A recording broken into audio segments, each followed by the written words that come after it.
Welcome, everyone. My name is Lucas Acosta. I'm the founder and CEO of Fuji. And I'm especially excited today because we've never condensed so much useful information into 19 minutes. But that's what we're doing today. So, just to make sure we're all in the right spot, if you are in the creative space, whether that's PR, product design, film, graphic design, you're in the right spot. And if you use Macs, you're in the right spot. That's what we're talking about today. And the creative space makes up about 30% of our client base. So we thought it'd be fun to create this webinar just geared for you with some context around the creative space. So I'm going to get started with a interesting quote from one of the leading minds in the AI space right now. Half of all entry level white collar jobs will be wiped out, and unemployment will spike to 10 to 20% in the next 1 to 5 years. This is his prediction. And what he was on the New York Times about this, was cautioning our governments about, because of the effects this is going to have on just the marketplace. But the reason I bring it up now is not because I'm concerned about my job or your job if you're here on this webinar today. I share this because I'm deeply concerned about the impact AI is going to make on cybercrime. A lot of the jobs in the cybercrime space are entry-level computer jobs. A lot of people, unfortunately, are held against their will to do this.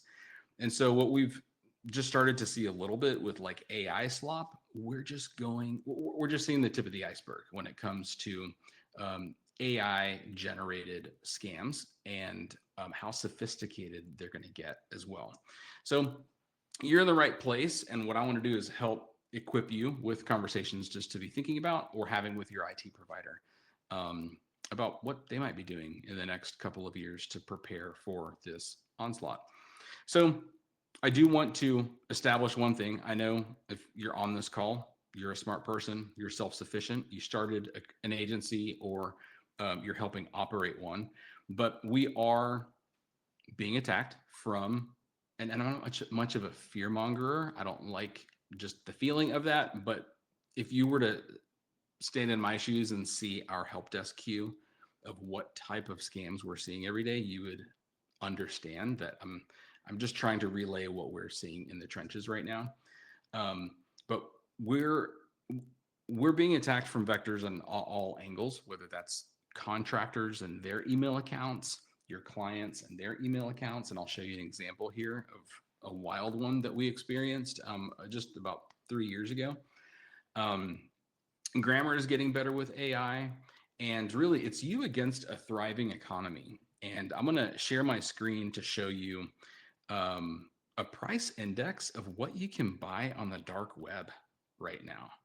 It's wild. And this is even like just from 1 or 2 years ago, but you can buy credit cards for $20 on the dark web. You can buy a Wells Fargo bank account login for $150. And you can also get hacked HBO accounts or forged documents. If you scroll down, you could actually buy malware that has already infected, in this case, 1,000 installs. So you can basically, for $1,100, buy malware that's already been infiltrated. You can even buy DDoS attacks. So my point here is that you and I are a very small part of the larger cybercrime industry, and it's not slowing down. It's a very profitable industry. And we've got to put up our own defenses against it. And there is no silver bullet. I'm happen to be really into mountain biking. And unfortunately, mountain biking has a similar injury rate to American football. But let's hypothesize and say, how would you not get injured in mountain biking? Well, like other action sports, you want to wear protection, learn the right technique, use like proper components in your bike and your gear, ride in proper conditions, sleep 7 to 8 hours a day so that your mind is sharp. And also, we all know now, you should lift some heavy weights because that helps with your reaction times. And in the event of an injury, you can bounce back even faster. And this is a lot like our industry in IT and cybersecurity. Like it's not just one layer. You your provider, whoever's leading your IT, and I hope you do, even if it's at some small level, you want someone who is using multiple methods to protect your agency against attacks, and it doesn't have to be that expensive. It's really sad because the people that call us are dealing with large sums of money being lost, and it could have been prevented. And like one example that I have from a client that came to us after this incident. Okay, they came to us actually during this incident, so they weren't a client when this began. I'm gonna kind of tell you a little spoiler. We found out this began about 6 months prior to the attack. They're a 19-person product design company, and the infiltration happened on the CEO's email account. I don't know if you've heard of these, where they redirect incoming emails from certain people so that the CEO in this case doesn't see the emails that are being replied to. And what ended up happening is they redirected client invoices to a new bank for 3 months. And the CEO reached out to ask why they haven't paid. And the client said, well, no, we have been paying. And it was a total of $380,000 in invoices that they technically were paid, but just to the wrong person. And what's wild is that the prevention in this case would have been readily available. And you guys have access to this today, and I'm going to give you some more details about. But to go ahead and do this type of domain verification called DMARC and DKIM, if you don't know what that is, just have your IT provider do it. So a professional can probably do it in 1 or 2 hours of billable time to validate your domain. Also, get some advanced phishing, like spam protection for $12 a month is like the service we use. We use Avanan, and I highly recommend it. You can go sign up for Avanan today, and you can actually sign up for it cheaper. We just charge a little more because we have security services on top of that I'll explain and just briefly later. And another thing you can always do is verify information. If this client's client would have picked up the phone, this could have all been avoided. So I always recommend anytime there's a change in financial information, like a bank account or an invoice method, just call them. We do that with all of our clients, and that's completely free. So have you guys felt like there's been an uptick in like scams in the last few years? Well, you're actually right. I learned this at a conference last year. You can validate it online, but it was actually COVID that increased cyber crime activity by 400% in the last 5 years, I guess. And what's really kind of sad about this is that whenever all the lockdowns happened during COVID, it actually impacted crime rings. It's a lot of them in the Southeast Asia as well.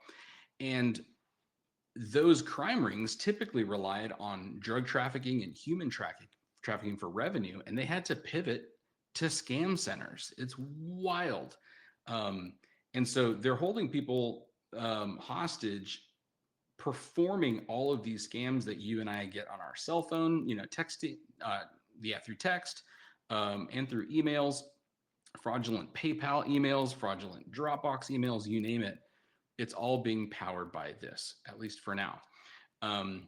Another wild thing is, I don't know if you knew this about our industry, but IT providers don't have to be licensed to perform our work. Like, your barber has to be licensed in order to cut hair, but anyone can put up a sign in a decent website and claim that they're a cybersecurity professional. So do your due diligence and look for a provider that is on the cutting edge. You want to have a, especially in IT, a provider that is innovative and using new products because they are changing.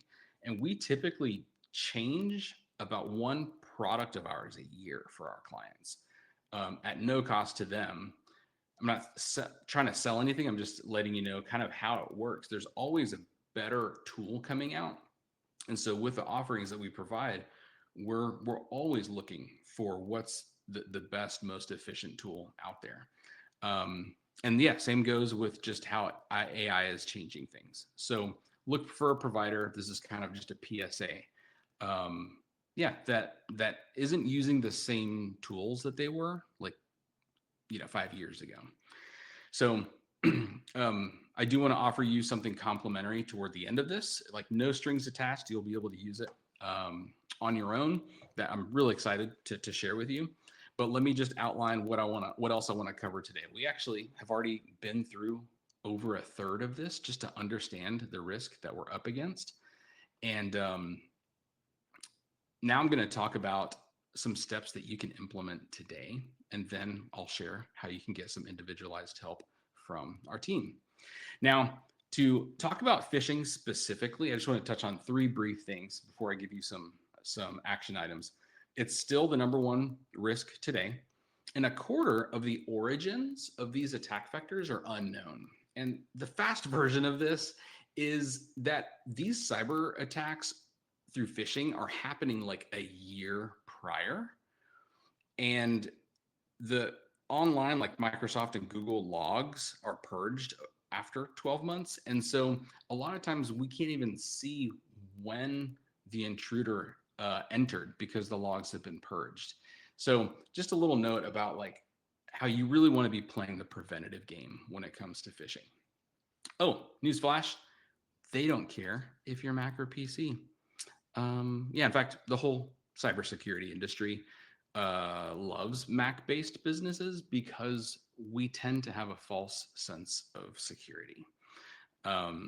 So let's not have a false sense of security, So what can we do to protect ourselves against phishing? Well, today I would just screenshot this when we're done here and like send it to your team. If something feels fishy, call that person to verify. Always have unique passwords. I'll touch on that in a second. This is a huge one. This would save about 95% of phishing incidents if you enforce MFA. Not just enable, but make sure you go into all of your cloud accounts that you use, Dropbox, Adobe, and make sure that 2FA or MFA is enforced for everyone. Don't do that on a whim. Sometimes it locks people out, but that's like something to keep an eye out for. Use an AI-powered email filter. This isn't just a buzzword, but an AI-powered filter like the one I mentioned earlier, Avanon, can detect anomalies a lot better than a traditional spam filter. So the included ones from Google and Microsoft just don't cut it these days.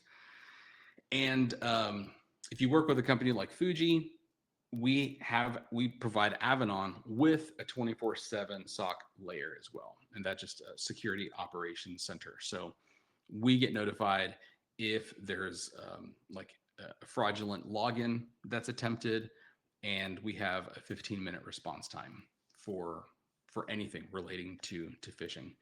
So as far as bare minimum, I get asked this a lot when I do workshops, like what is the minimum thing we can do at our firm or our practice? And so use unique passwords and enforce MFA. That like for free, you could start today. Okay. So now let's talk about ransomware. It's not as prevalent on the Mac, but it is still prevalent, and we don't want to mess around with it because it can tank your business overnight. Some interesting notes about ransomware is like even as recent as 2023. Wow, 2003. I haven't said that in a while. There was a 95% increase in ransomware attacks. So it's still happening. If it ever happens to you, don't pay, because 96% of the people that have paid never get their data back. And what the scary trend that we're seeing now is that the data that is hacked during a ransomware or that's stolen is then sold on the dark web 30 days later. It's like, what do you expect? These are bad guys. So they hit you once by basically shutting down your operations, and then they hit you again by having all of your clients' data out for sale on the dark web. So another thing to know just about how to protect yourself against ransomware is to use an EDR product, which is like an antivirus, but EDR is like the more modern version of an antivirus. And you want to make sure that it's still running. So it being installed across your team is not the same as it being running, because especially with how often Apple comes out with Mac OS updates can break these EDR agents. And so you want to make sure someone is responsible for ensuring that they're running constantly. So what can you do against ransomware? First is don't fall for phishing, because the number one way people have a successful ransom is by through a phishing attempt. The next is to back up everything. And if you have like a Google or Dropbox account, make sure you're paying for a tier that has versioned backups that will protect you against ransomware. Also, never pay the ransom. And if you don't have an EDR, even if you have a Mac, I highly, strongly encourage you to get SentinelOne or CrowdStrike. We use SentinelOne at Fuji, but both of them are actually solid, like top of their game for EDRs. Or if you have an IT provider, I would also get a 24/7 SOC on top of that, like we offer, for not much more. And that ensures that we have oversight.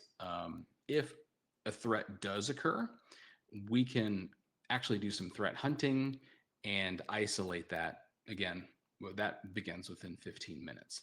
So just getting the tool is really like 20% of the problem. You really want to make sure you have a team, someone responsible for administering that tool.